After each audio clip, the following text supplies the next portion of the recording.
Primeira Epístola de Pedro, no capítulo 1, vamos ler do versículo 3 ao 16. Primeira Epístola de Pedro, capítulo 1, do verso 3 ao 16. Diz assim a palavra de Deus: Bendito o Deus e Pai de nosso Senhor Jesus Cristo, que segundo a sua muita misericórdia, nos regenerou para uma viva esperança, mediante a ressurreição de Jesus Cristo dentre os mortos, para uma herança incorruptível, sem mácula, imarcessível, reservada nos céus para vós outros, que sois guardados pelo poder de Deus, mediante a fé, para a salvação preparada para revelar-se no último tempo. Nisso exultais, embora no presente, por breve tempo, se necessário, sejais contristados por várias provações, para que, uma vez confirmado o valor da vossa fé, muito mais preciosa do que o ouro perecível, mesmo apurado por fogo, redunde em louvor, glória e honra na revelação de Jesus Cristo, a quem, não havendo visto, amais, no qual, não vendo agora, mas crendo, exultais com alegria indizível e cheia de glória, obtendo o fim da vossa fé, a salvação da vossa alma. Foi a respeito desta salvação que os profetas indagaram e inquiriram, os quais profetizaram acerca da graça a vós outros destinada, investigando atentamente qual a ocasião ou quais as circunstâncias oportunas indicadas pelo Espírito de Cristo, que neles estava, ao dar de antemão testemunho sobre os sofrimentos referentes a Cristo e sobre as glórias que os seguiriam.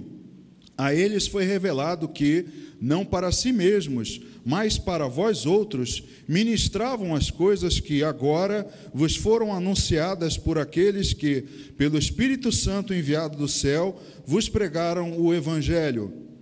Coisas essas que anjos anelam perscrutar. Por isso, cingindo o vosso entendimento, sede sóbrios e esperai inteiramente na graça que vos está sendo trazida na revelação de Jesus Cristo. Como filhos da obediência, não vos amoldeis às paixões que tinhais anteriormente na vossa ignorância. Pelo contrário, segundo é santo aquele que vos chamou, tornai-vos santos também vós mesmos em todo o vosso procedimento. Porque escrito está, sede santos porque eu sou santo. Amém. Pai, esta é a tua palavra, lida diante de nós, crida por nós, meu Deus, mas que temos um desejo ardente de ser ensinados por ela. Meu Deus, nós te pedimos que nessa noite o teu Espírito Santo venha ministrar essa palavra com poder, meu Deus, de uma maneira sobrenatural, que o teu povo possa ouvir essa palavra e entender e colocá-la em prática, meu Deus. Para isso, eu me coloco nas tuas mãos como teu instrumento, para que o Senhor me use e que nessa ministração, através do poder do Espírito Santo, essa tua palavra seja pregada, meu Deus. Assim nós oramos, Pai, e já te agradecemos por isso em nome de Jesus. Amém. Amém, irmãos. Podem sentar. Irmãos, esta carta foi escrita por Pedro para encorajar a igreja que enfrentava perseguições. Pedro, conhecido por essa carta como o apóstolo da esperança, escreve essa carta desde Roma, onde era chamada de Babilônia, porque os cristãos estavam sofrendo perseguições, e perseguições não ainda determinadas pelo Império Romano. Nero, dentro de pouco tempo que essa carta foi escrita, iria promover um banho de sangue, onde muitos cristãos seriam mortos. Mas havia perseguições sociais, não é? Havia perseguições de família, não é? Muitas perseguições que os irmãos enfrentavam naquele momento. E nós hoje olhamos para nós nesse contexto também, porque podemos crer que também sofremos perseguições. Você entende isso? Não como eles sofriam naquele momento. Para nós é comparado com o deles um sofrimento muito leve. Nós não estamos submetidos ao que eles estavam, porque nós ainda vivemos numa nação em que é livre se pregar a religiosidade, você pode pregar, né, de uma maneira livre, ninguém te impede, mas naquele momento havia perseguição por parte dos judeus e eles enfrentavam um momento muito difícil, uma igreja que estava já dispersa. Pedro diz, né, em mais de um momento nessa carta, aos forasteiros, aos eleitos da dispersão, um povo que talvez depois daquele evento de Pentecostes voltou para as suas cidades, as suas nações de origem, e ali praticando, né, e crendo no Senhor Jesus, enfrentavam esse tipo de perseguição.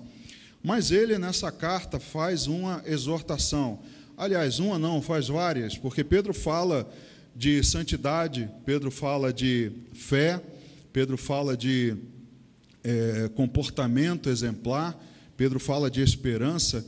Então é uma carta muito bela, em que ele faz exortações, e uma delas é a santidade, nesse contexto bastante difícil, bastante conturbado.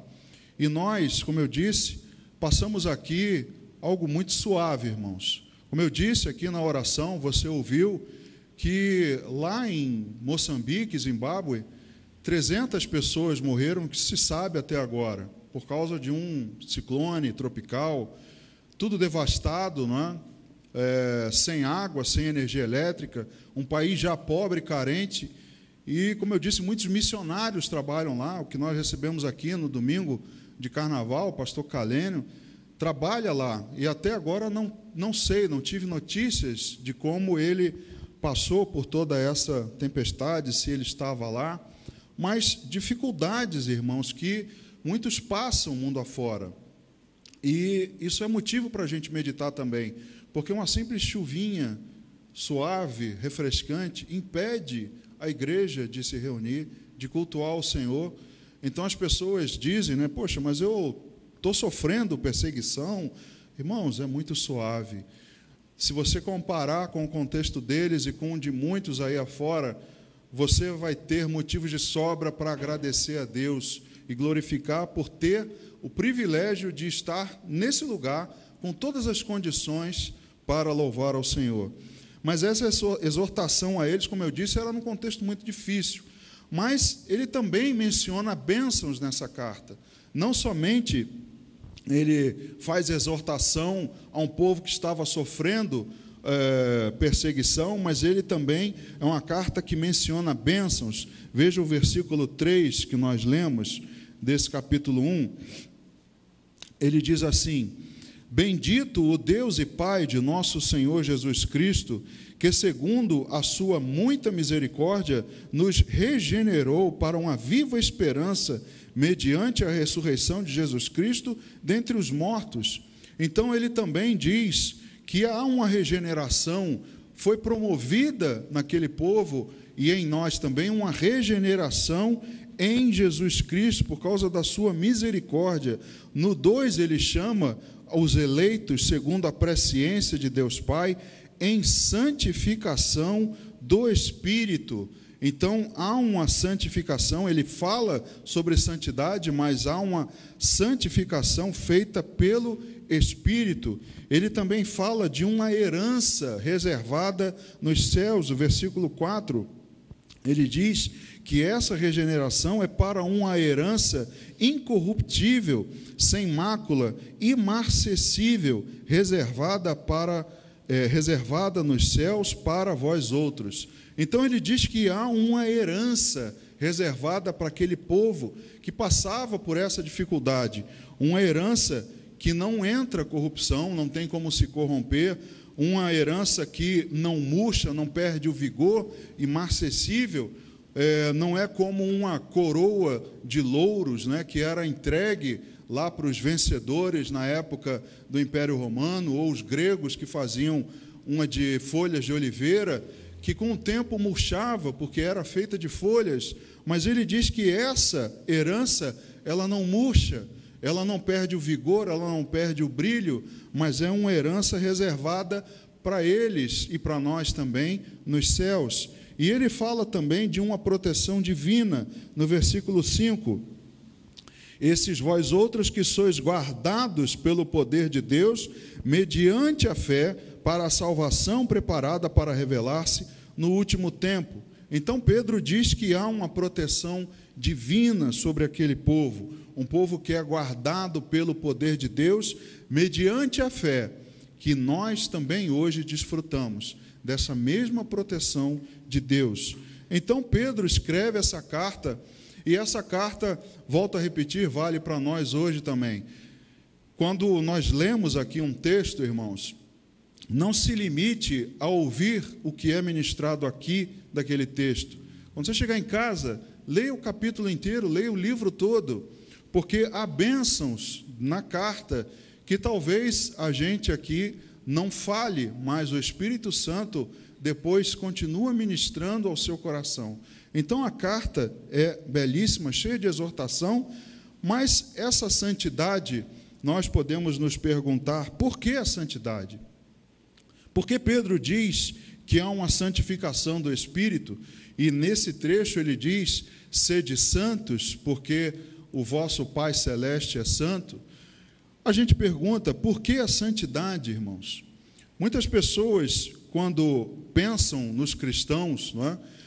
Pensam assim, poxa, mas esse padrão deles, de que tudo é proibido, de que não pode isso, não pode aquilo, poxa, isso não me agrada, eu acho que essas coisas podem ser permitidas, eu acho que não tem nada a ver, eu não quero me render a Cristo, porque crente não pode isso, crente não pode aquilo, mas Deus escolhe a santidade como seu padrão desde o início. E se você for pensar comigo, isso agora está voltando a ser moda. De que maneira? Nós agora damos mais valor às coisas que são mais puras, menos contaminadas. Você crê nisso? Os alimentos orgânicos, eles são mais caros, porque eles não têm agrotóxico, fazem melhor a saúde. As pessoas não querem os alimentos transgênicos, porque pode causar algum mal. Os modificados geneticamente, frango recebe um monte de hormônio para crescer rápido. Então está muito em moda voltar à alimentação saudável, pura. Quanto mais pura, mais orgânica, mais dão valor. Não é isso? Se você pensar no café, por exemplo, você pega um tantinho de café assim, e é como se Deus entregasse na mão de alguém e falasse, olha, eu escolhi, selecionei estas sementes ou estes grãos de café do pé, lindos, perfeitos, e eu quero que você leve eles, vá moê-los e faça um café para mim, um café desses grãos selecionados. E aí, ao longo do caminho, você pega aquele grão e pega alguns outros machucados no meio do caminho, pensa assim, ele não vai perceber, vai estar tudo moído. Por falar nisso, você sabia que o café extra forte que você compra é uma porcaria? Você sabia que ali no meio dele tem um percentual de casca de árvore, de galhos, talvez alguns insetos triturados também, mas você acha uma maravilha, porque é extra forte. Pura enganação, irmãos. Eles pegam os piores grãos e dão uma torra neles que você não consegue distinguir o que é besouro e o que é grão de café. Depois tritura tudo e diz para você que é extra forte, você acha uma maravilha. Mas Deus sempre teve como seu padrão selecionar as coisas boas e dizer, faça isso para mim, mas preserve essa pureza. E você teria que levar aqueles grãos de café, secá-los, torrá-los, moê-los e fazer o café. Sem nenhuma mistura, puro. Isso é o que as pessoas dão valor hoje. Quanto maior a pureza, mais caro, melhor, mais em moda está. Mas esse sempre foi o padrão de Deus. Pureza é o que Ele pede, o que Ele exige do seu povo. Sempre foi o seu padrão. Veja Deuteronômio capítulo 14. Deuteronômio capítulo 14, o versículo número 2. Veja só o que diz. Porque sois povo santo ao Senhor, vosso Deus, e o Senhor vos escolheu de todos os povos que há sobre a face da terra, para lhe ser de seu próprio povo. Deus escolheu, Deus separou, esse é o significado da palavra santo. e Deus separou para que fosse o seu povo. Então pense nisso, é como se fosse um desejo, como se você colhesse alguma coisa e você quisesse manter aquela pureza. Ou seja, eu quero desse alimento, mas eu não quero ele contaminado, eu não quero com agrotóxico, eu não quero com casca de árvore, eu quero ele puro, do jeito que eu peguei. Então, Deus sempre teve esse padrão de santidade. Então, o seu povo não poderia se contaminar como os demais povos. Veja o que diz Levítico, um pouquinho antes de Deuteronômio, Levítico no capítulo 11, veja o que diz do verso 44 e 45, diz assim: eu sou o Senhor vosso Deus, portanto, vós vos consagrareis e sereis santos, porque eu sou santo, e não vos contaminareis por nenhum enxame de criaturas que se arrastam sobre a terra. Eu sou o Senhor que vos faço subir da terra do Egito, para que eu seja vosso Deus. Portanto, vós sereis santos, porque eu sou santo. Então, Deus aqui estipula para eles que eles têm que se entregar, se consagrar, e sereis santos, separados, que eles não poderiam se contaminar comendo determinados animais. E aí nós temos que entender o porquê dessa ordem. Não que os animais tivessem algo ruim em si, na sua carne. Eu, por exemplo, prefiro a carne de porco a qualquer outra, mas eles eram proibidos de comê-la. Mas não que a carne tivesse algo em si, mas havia um princípio de Deus que ainda prevalece hoje. Então, acerca desse versículo, veja o que disse John Wesley.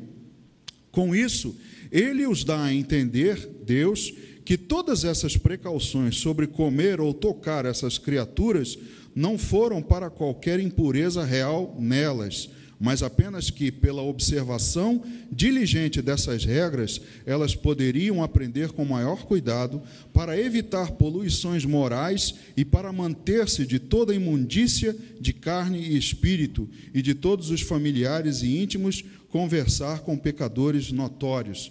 Então, Deus estipula a proibição de comer determinadas coisas para que o povo entenda o que é pureza. Deus quer um povo que ele escolheu e que não fosse contaminado. Então, sempre foi o padrão de Deus, e esse é o significado de Levítico, capítulo 11. Deus querendo mostrar um princípio. É necessário que você não seja como os demais. Eu quero um povo meu, santo, sem contaminação. E Deus requer obediência. Ao ouvir isso, o povo tinha que obedecer, tinha que se separar. Não é um sacrifício. Deus não requeria um sacrifício que as pessoas preferiram fazer, e ainda hoje agem assim. Elas encaram como um sacrifício. Não, eu vou fazer esse sacrifício de ir à igreja num dia de chuva, porque, afinal de contas, eu tenho que ficar bem com Deus. Ou eu tenho que fazer esse sacrifício de não comer determinada coisa, porque eu tenho que ficar bem com Deus. Não, Deus quer obediência. Esse era o princípio de Deus a ser observado pelo seu povo. Então, há uma necessidade de obediência para buscar a santidade. E, irmãos, hoje continuamos sendo seu povo. Você crê nisso? O próprio apóstolo Pedro diz isso, que esse povo era o povo escolhido de Deus, nação santa. Então, isso continua valendo para nós. Essa exortação à santidade continua valendo, porque nós passamos também por momentos difíceis, momentos turbulentos, momentos de perseguição, mas nós precisamos entender que essa exortação à santidade continua, então continua valendo para nós. E Deus quer nos aperfeiçoar nas provações.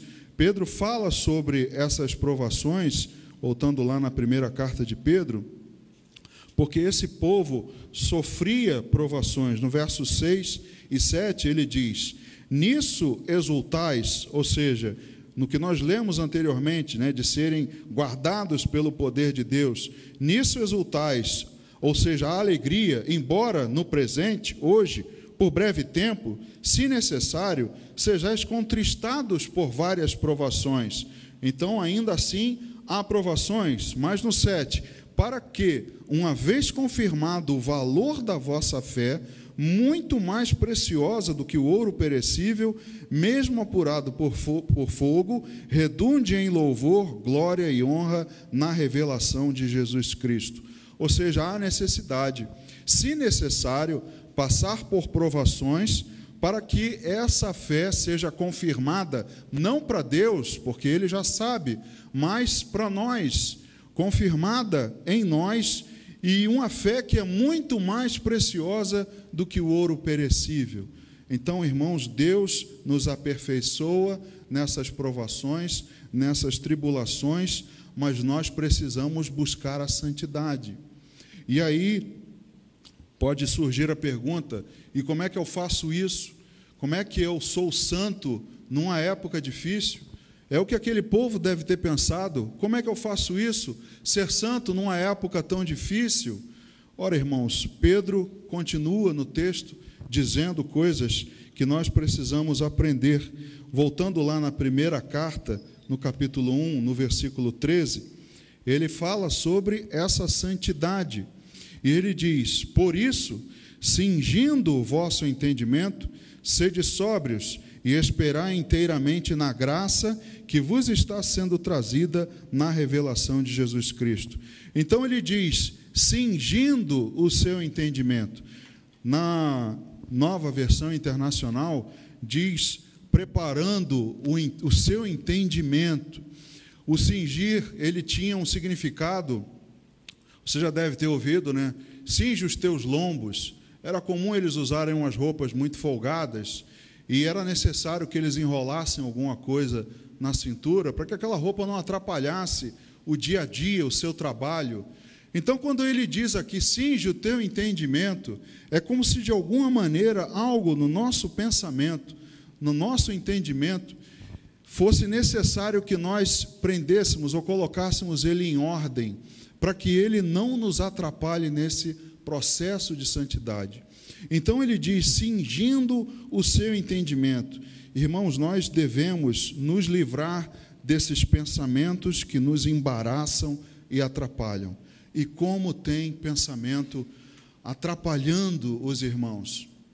Como aparecem coisas na nossa cabeça que precisam ser desembaraçadas para que nós possamos buscar a santidade. Exemplos, preocupações e problemas do dia a dia. Irmãos, eu não sei se isso acontece na sua família, mas, via de regra, nossos filhos são mais desobedientes quando estão zangados, sim ou não? Quando você vai falar com alguém para fazer alguma coisa e a pessoa não faz, resmunga, o que você pergunta assim, o que deu em você? Que bicho te mordeu? Aí essa pessoa assim, aconteceu isso, aquilo, outro. Aí você até deixa de lado, né? Nem pede, porque o cara vai te dar uma patada.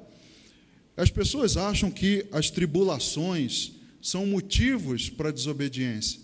Mas o que Pedro diz a eles é exatamente o contrário. Tudo isso que vocês estão passando, vocês precisam cingir o entendimento de vocês, porque tudo isso aparece e vai tirar você do caminho da santidade. Então é necessário você se livrar dessas preocupações e problemas do dia a dia e entender que isso não é motivo para não se santificar. Não é motivo para você deixar isso de lado e não querer atender ao que Deus está propondo. Então, ele diz para nós cingirmos o nosso entendimento. E Jesus já havia alertado sobre isso. Jesus, quando esteve com os seus discípulos, com os seus apóstolos, sempre exortando eles, sempre aconselhando para que eles tivessem esse entendimento. Jesus, por vezes, até tinha que explicar mais detalhadamente para eles, porque eles não entendiam. As coisas daquela época atrapalhavam. Certa vez perguntaram a Jesus, quando viram um cego de nascença, Senhor, quem pecou, ele ou os seus pais, para que ele viesse a ser cego? Então Jesus, cara, não foi nem ele nem os seus pais, mas ele nasceu assim para que se manifestem nele a glória de Deus. Então Jesus está dizendo assim, olha, cinge o teu entendimento, Você está entendendo errado. Coloca na sua cabeça as coisas direitas, para que você possa caminhar, para que você possa crescer. Então, nós devemos sempre vigiar os nossos pensamentos. Veja o que diz o Salmo 94, o verso 11. Salmo número 94, verso 11, diz assim: o Senhor conhece os pensamentos de quem? Do homem, que são pensamentos vãos, vazios. E não pense aqui que é só dos homens, tá, mulheres? Porque esse contexto aqui é do homem como a humanidade. Então, Deus conhece os pensamentos e que eles são vazios. Por isso que é um perigo dizer: Deus me conhece, Deus sabe do meu pensamento, do meu coração. Sabe, Ele sabe que são pensamentos vazios. Então, também diz na carta de Paulo aos Filipenses, no capítulo 4, versículo 8, se são vazios, irmãos, são um perigo para nós. Nós precisamos colocar ele em ordem. Carta de Paulo aos Filipenses, no capítulo 4, versículo 8, diz assim: finalmente, irmãos, tudo que é verdadeiro, tudo que é respeitável, tudo que é justo, tudo que é puro, tudo que é amável, tudo que é de boa fama, se alguma virtude há e se algum louvor existe, seja isso que ocupe o vosso pensamento. Ora, Deus conhece o pensamento do homem, que é vão, inútil, vazio, não tem nada a acrescentar. Mas Ele diz o que devemos pensar. Olha, ocupe essa sua cabeça vazia, esse seu pensamento que você acha que é bom, ocupe ele com o que é amável, com o que é justo, com o que é puro, com o que é de boa fama, com o que tem virtude. Então, nós precisamos, irmãos, praticar a substituição. Tirar um e colocar o outro. Aliás, nem tirar um, porque a Bíblia já diz que são pensamentos vazios. Então, o que você tem que fazer é colocar no seu pensamento essas coisas que Deus está dizendo, o que é respeitável. Se isso ocupar o seu pensamento, você vai caminhar com a santificação. Você vai crescer espiritualmente. Agora, se você continuar permitindo que a sua cabeça seja vazia, você não vai pensar no que é respeitável, no que é justo, no que é puro, e aí a santificação não vem. E está assim hoje, na igreja aos montes, um monte de cabeça de vento, que não sabe nem o que pensar, não sabe nem que opinião tem a respeito da palavra de Deus. E aí não se santifica, não cresce, porque não sabe no que pensar. Então, a cabeça das pessoas hoje está entulhada de pensamentos ruins. Irmãos, quantas desgraças você tem visto ao ponto de adolescentes invadirem escolas para promover uma carnificina. E aí você se pergunta, o que passava na cabeça dessa criatura? Irmãos, só coisas ruins passa na cabeça dos homens. E isso leva a humanidade de mal a pior. E nós que estamos na igreja, nós precisamos exercer o que Paulo diz aos Filipenses. Pense no que é justo, no que é puro, no que é respeitável, no que é de boa fama, para que você consiga ter a sua santificação, uma vida contínua de progresso. A segunda coisa que Pedro diz lá na primeira carta, também no capítulo 1, no versículo 13, ele diz: sede sóbrios. Pedro diz para sermos sóbrios. E aí, irmãos, eu não quero dizer que esse sóbrio é apenas o contrário de ébrio. Pedro não está dizendo que você não pode andar por aí cambaleando com a caveira cheia de bebida alcoólica.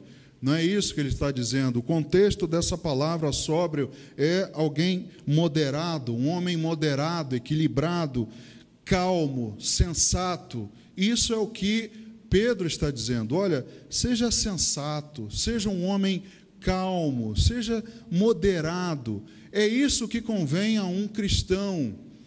Pedro está dizendo para nós a mesma coisa, que nós, para conseguirmos a santidade em tempos difíceis, precisamos ser moderados, pessoas equilibradas, pessoas sensatas. Veja o que diz Provérbios, capítulo 16. Provérbios capítulo 16, versículo 32, diz assim: melhor é o longânimo do que o herói da guerra, e o que domina o seu espírito do que o que toma uma cidade. Veja o que diz Provérbios, que melhor é o paciente, é o homem que é paciente, do que aquele que é todo afoito, que não domina o seu espírito e que quer dominar uma cidade. O que a Bíblia está dizendo é que é melhor o paciente do que um homem de guerra. A palavra de Deus diz lá em Gálatas capítulo 5 que Deus é longânimo, paciente e assaz benigno, extremamente benigno. E nós precisamos, na santidade, buscar os padrões de Deus. Irmãos, moderação, equilíbrio, calma, nada de rompância, nada de rispidez. O próprio Pedro fala isso na sua carta, que eles devem, no trato uns com os outros, serem longânimos, no que for possível, promover a paz. Tudo isso Pedro diz à igreja. E nós também vivemos assim, irmãos, exercer autocontrole e não se entregar a paixões desenfreadas. Exercer autocontrole é algo dificílimo de se reconhecer hoje na igreja, porque as pessoas estão muito longe do juízo, da moderação, da calma, do bom senso, porque entre os membros da igreja ainda se vê rompantes, né, do velho homem, da velha criatura, né, discussões insensatas, de serem ofendidos por causa de alguma coisa, alguma palavra. Irmãos, cadê a moderação? Cadê o bom senso? Cadê a paciência? Cadê a calma? Cadê exercer o autocontrole? Isso é algo que está com a nossa incumbência. Quando Deus diz a Caim, ele fala assim: por que está descaído o teu semblante? Se procederes bem, não é certo que serás aceito? Irmãos, quando Pedro escreve essa carta à igreja, ele diz a mesma coisa. Vocês, na santidade, sem a qual ninguém verá o Senhor, nós vamos ler esse versículo daqui a pouco, é necessário que você dê esses frutos de ser longânimo, calmo, sereno, moderado, no trato com os outros, tranquilo. Irmãos, eu não entendo por que na igreja ainda há esses rompantes do velho homem, da velha criatura, da pessoa se sentir ofendida porque o outro falou alguma coisa. Eu sempre vejo o pastor Maurício dizendo aqui: quem se humilha a si mesmo não é humilhado. Então, se a pessoa chegar para mim e falar assim: você é feio, eu sei que eu sou feio mesmo. Ah, você é gordo, beleza, eu sei que eu sou gordo mesmo. Irmãos, nada disso vai me humilhar, porque a mim mesmo eu me humilho. Então, aquele que se ofende é aquele que se sente exaltado. Então, o que nós vemos ainda hoje são pessoas na igreja que não são moderadas, equilibradas, calmas, muito pelo contrário. Quando o velho homem se sacode lá dentro, vem aquele, né? Você me ofendeu, isso não pode, e aí vem a inimizade. O que Pedro diz é exatamente o contrário, no trato uns com os outros. Calma, mansidão, moderação, bom senso, tudo isso é o que ele diz, e melhor o paciente do que o herói de guerra. Deus dá mais valor ao que é paciente. Então veja o que diz Provérbios também, no capítulo 25, no verso 28. Provérbios 25, verso 28, diz assim: como cidade derribada que não tem muros, assim é o homem que não tem domínio próprio. Irmãos, eu costumo dizer que para você exercitar o domínio próprio, a mansidão, Deus vai te dar uma mala para conviver com você. Vai ter sempre dentro da igreja uma mala perturbando a sua vida para que você exercite. Alguns eu digo que eles são exercício para o fruto da mansidão. No seu trabalho, sempre tem um mala do seu lado, até mesmo um iníquo.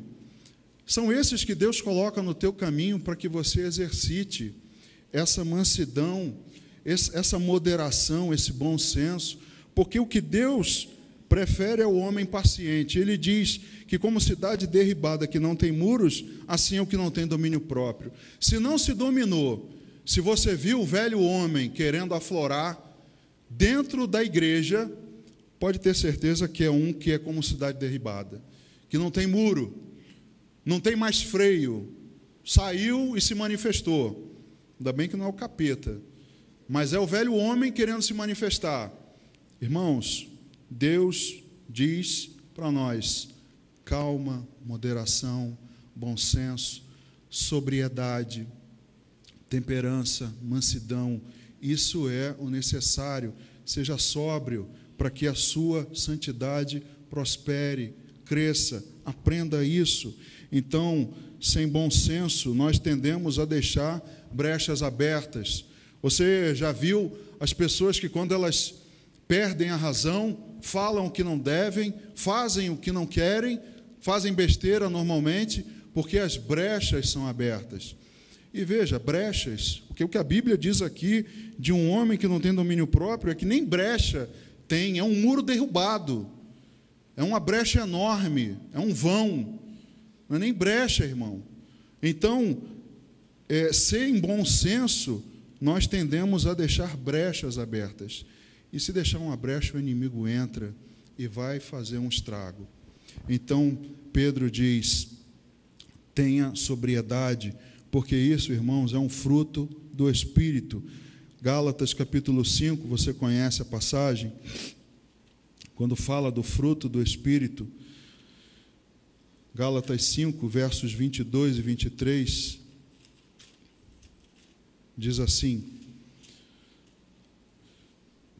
mas o fruto do Espírito é amor, alegria, paz, olha aí a paciência, longanimidade, benignidade, bondade, fidelidade, mansidão, domínio próprio.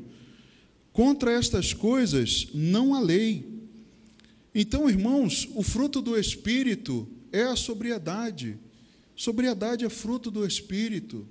Então, nós não podemos ter entre nós, e Pedro exalta isso à igreja: seja sóbrio, seja temperado, seja calmo, seja sensato, moderado, porque senão você deixa brechas, deixou brecha, o inimigo entra e aí não acontece santidade. Entende isso?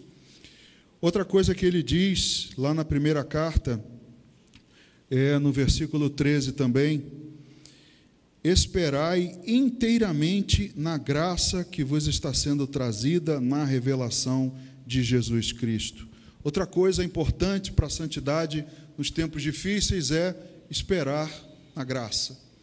Pedro diz isso para essa igreja que está passando por tribulação. E mais uma vez eu repito, não deve ter sido fácil para aquela época a igreja receber essa carta e dizer: espera. Aí as pessoas pensam assim: mas como é que eu faço para esperar na tribulação? Como é que eu faço para esperar nessa época difícil? Irmãos, eu repito para você, está difícil? Vai para Moçambique. Está difícil para você aqui? Imagina como era para eles. Para nós aqui é chuchu beleza, irmãos. Não tem, Pedro diz, se necessário. E ele ainda diz: olha, se for obedecendo e sendo fiel a Deus, há louvor e glória nisso. Porque que louvor há se você pecar e levar bufetada? Não tem glória nenhuma. Então, se você passar por essas provações, nesses momentos difíceis, dê glórias a Deus, mas para eles não deve ter sido fácil ouvir: espere. Mas o que nós entendemos, e o que Pedro queria que eles entendessem, é que há um agir de Deus nesse processo de santificação. Quando Pedro escreve essa carta para eles e dá essa palavra produz um efeito em nós. Toda vez que você está aqui e ouve a palavra de Deus, ela tem um efeito na sua santificação. Veja o que João diz no Evangelho, no capítulo 17, como a palavra de Deus nos santifica. João, capítulo 17, verso 17.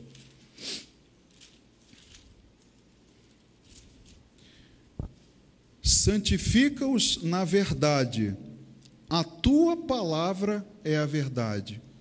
Jesus diz: Pai, santifica-os na tua palavra, a palavra de Deus tem um processo de fora para dentro em nós. Ela vem até nós para promover santificação. Porque não somos nós que nos santificamos, irmãos. É Deus quem nos santifica. A palavra de Deus nos santifica. Jesus disse: a minha palavra já tem limpado vocês. Vocês têm sido limpos pela minha palavra. A palavra dele é que nos santifica. Então é algo que vem de fora para dentro. Mas também há um agir de dentro para fora na nossa santificação. Veja o que diz o livro de Ezequiel. Ezequiel, no capítulo 36, Ezequiel 36, dos versos 26 a 28. Veja só o que diz: dar-vos-ei coração novo, e porei dentro de vós espírito novo. Tirarei de vós o coração de pedra, e vos darei coração de carne. Porei dentro de vós o meu espírito, e farei que andeis nos meus estatutos, guardeis os meus juízos e os observeis. O que nos faz andar na palavra de Deus é o Espírito Santo que habita dentro de nós. Então há um agir de dentro para fora. A palavra vem de fora para dentro aos nossos ouvidos, chega ao nosso coração, que já está com o Espírito Santo, e ele nos convence dessa palavra. E aí nós somos santificados nessa palavra e crescemos. Então há um agir de Deus nesse esperar da graça de Deus, e nós esperamos porque temos convicção de que ele vai voltar. Nós não esperamos se não esperávamos, se não tivéssemos essa convicção. Como nós vamos esperar por alguém se não sabemos se virá? Se não temos certeza, mas a nossa convicção a respeito da sua volta é certa. Tiago, na sua carta, ele diz no capítulo 5,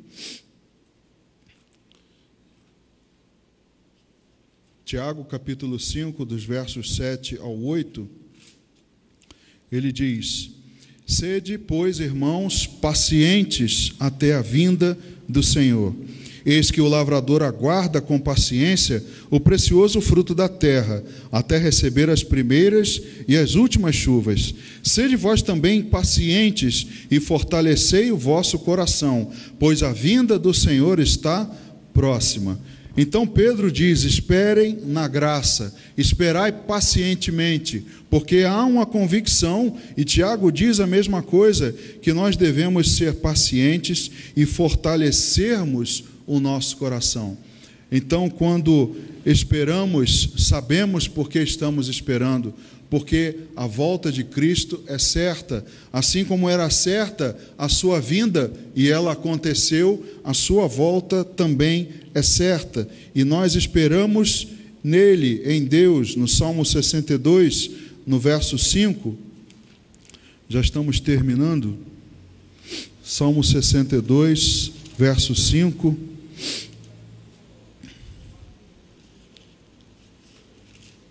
diz assim: somente em Deus, ó minha alma, espera silenciosa, pois dele vem a minha esperança. Então, quando a palavra de Deus nos diz para a santificação, em época difícil, a palavra de Deus diz: espera em Deus, seja paciente, Jesus está voltando, espere nele, espera, ó minha alma. Então, irmãos, Pedro diz: santifique-se, mas santifique-se cingindo o seu entendimento, santifique-se esperando na graça de Deus, e também ele diz: santifique-se sendo obediente. Nos versículos 14 e 16, lá da carta de Pedro, o último ponto para a gente ver, primeira carta de Pedro, no capítulo 1, do verso 14 ao 16, aí ele diz: como filhos da obediência, não vos amoldeis às paixões que tinhais anteriormente na vossa ignorância. Pelo contrário, segundo é santo aquele que vos chamou, tornai-vos santos também vós mesmos em todo o vosso procedimento. Veja como Pedro diz, e aquela passagem que nós lemos lá em Levítico, a respeito dos animais, Deus esperava que o ser humano entendesse que na sua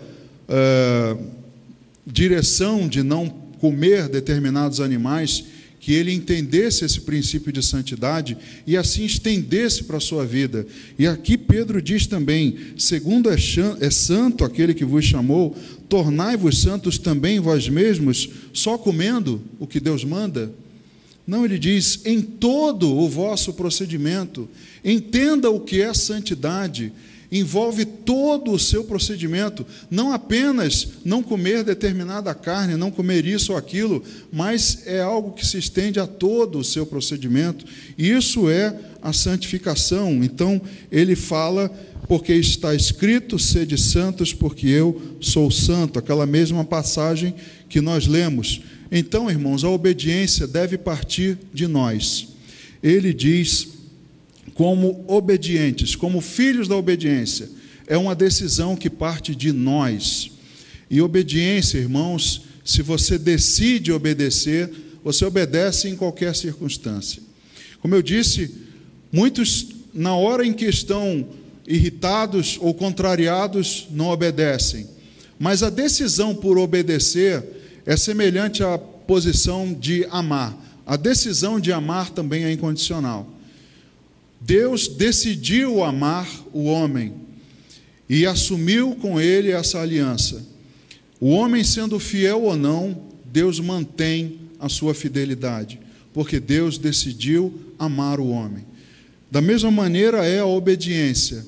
Se eu decidi se eu decidi obedecer, eu assim faço em toda circunstância. Não é só quando eu estou bem, porque ser obediente quando tudo está uma bênção, irmãos, é fácil. Ser obediente quando você está na igreja, né, tudo tranquilo, ninguém está te perturbando, é fácil. Agora, eu quero ver obedecer quando pisam no seu calo. Eu quero ver a sua obediência quando você está passando por provação. E é aí que você mostra, de fato, a sua decisão. Assim, não, eu estou passando por tribulação, mas eu decidi obedecer. E eu vou obedecer. Então, não é só quando eu estou bem, não é só quando eu concordo que eu obedeço, mas eu obedeço de qualquer maneira.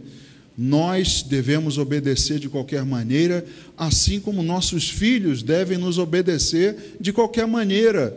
Porque hoje a sociedade pensa assim, não, coitadinho, ele está irritado, ele está chateado comigo, eu não vou pedir para ele fazer tal coisa não, porque se bobear ele não faz. Ora, não faz por quê? Só porque quando ele está chateado com você, ele resolve não te obedecer? Que obediência é essa? A obediência, irmãos, é uma decisão, e assim nós fazemos independente da situação que passamos, seja com tribulação ou não. Então, em nós deve haver esse temor, esse respeito, que está lá relatado na segunda carta de Paulo aos Coríntios, no capítulo 7, segundo aos Coríntios, capítulo 7, versículo 1, diz assim: tendo, pois, ó amados, tais promessas, purifiquemo-nos de toda a impureza, tanto da carne como do espírito, aperfeiçoando a nossa santidade no temor de Deus. Nós aperfeiçoamos a santidade no temor de Deus. Se houver temor, irmãos, se houver respeito, esse temor gera obediência. Eu nunca vi uma pessoa que respeite uma outra e tenha temor por ela, que tenha deixado de obedecer. Agora, aquele que não respeita, não obedece. Então, esse temor gera obediência. É o que a palavra de Deus diz, Paulo diz: purifiquemo-nos de toda impureza, tanto da carne como do espírito, aperfeiçoando a nossa santidade no temor de Deus. O temor gera a obediência. E todo esse nosso procedimento, como Pedro diz, santificai-vos em todo o vosso procedimento. Todo ele deve ser transformado. Todo ele deve ser modificado. Não apenas a minha maneira de comer, mas todo o resto. Esse processo de santificação, que é diário, contínuo, ele atinge todas as áreas da nossa vida. Então, Pedro, quando diz isso para a igreja, diz isso para todos nós. E Cristo, irmãos, rompeu essas correntes do pecado. O que nos impedia de avançar foi rompido. Nós não somos mais obedientes, porque quando alguém é escravo do pecado, porque está aprisionado a ele, obedece ao Satanás. Mas nós que fomos libertos, decidimos ser obedientes, porque somos livres. Agora, por liberdade, nós obedecemos. O prisioneiro não tem que obedecer? Alguém que está preso não tem que obedecer? Mas Cristo nos libertou do pecado. Paulo diz isso na carta aos Romanos, no capítulo 6, no versículo 6. Ele diz: sabendo isto, que foi crucificado com ele o nosso velho homem, para que o corpo do pecado seja destruído e não sirvamos o pecado como escravos. Irmãos, escravo tinha que obedecer, porque estava preso, estava debaixo de um tirano que o maltratava e o feria, mas nós somos relatados como libertos, correntes quebradas, e nós fomos libertos pelo sangue de Cristo. Então nós agora decidimos ser obediente a Ele, e assim nós caminhamos na nossa santidade. Como Pedro diz, cinja o seu entendimento, espere na graça, seja obediente, e assim livres nós continuamos a crescer. Irmãos, tempos difíceis não são desculpa para não ser santo. Tempos difíceis não são desculpa para desobedecer. Nós temos que reconhecer que, apesar de vivermos em tempos difíceis, a santidade ainda é requerida de nós. Não precisamos e não podemos permitir que isso influencie na nossa caminhada. Como eu disse, falei para vocês que a gente ia ver, a carta aos Hebreus deixa isso claro, no capítulo 12, no verso 14, a exortação à santidade. Carta aos Hebreus 12, verso 14, diz assim: segui a paz com todos e a santificação, sem a qual ninguém verá o Senhor. A santidade continua sendo exigida, porque sem ela ninguém verá o Senhor. Então é algo requerido daquela igreja naquela época, de nós hoje, e até o Senhor Jesus voltar. Independente das circunstâncias, a santificação é requerida e nós precisamos entender isso. Então desembarace o seu entendimento, leia depois toda a carta de Pedro, ponha os seus pensamentos em ordem para que essas coisas não atrapalhem a sua santificação. Amém? Vamos ficar de pé, vamos orar. Pedir que Deus nos dê esse entendimento da sua palavra. Senhor Deus, obrigado, Pai, pela tua palavra nessa noite. Obrigado pela exortação à santidade, meu Deus, que é o teu padrão. Pai, precisamos entender isso de uma vez por todas, que o Senhor não lida com impuros, com imundos, meu Deus. O teu padrão, Senhor, sempre foi de maneira extrema e elevado. E nós precisamos entender isso, que não somos como os demais, não podemos nos contaminar com os demais. Ó Deus, precisamos entender que nesses tempos difíceis que vivemos, que ainda, meu Deus, não se manifestou o anticristo, mas opera o ministério da sua iniquidade. Nós vivemos em tempos difíceis de perseguição, de tribulação, de fome, meu Deus, mas isso não pode ser motivo para atrapalhar o nosso entendimento.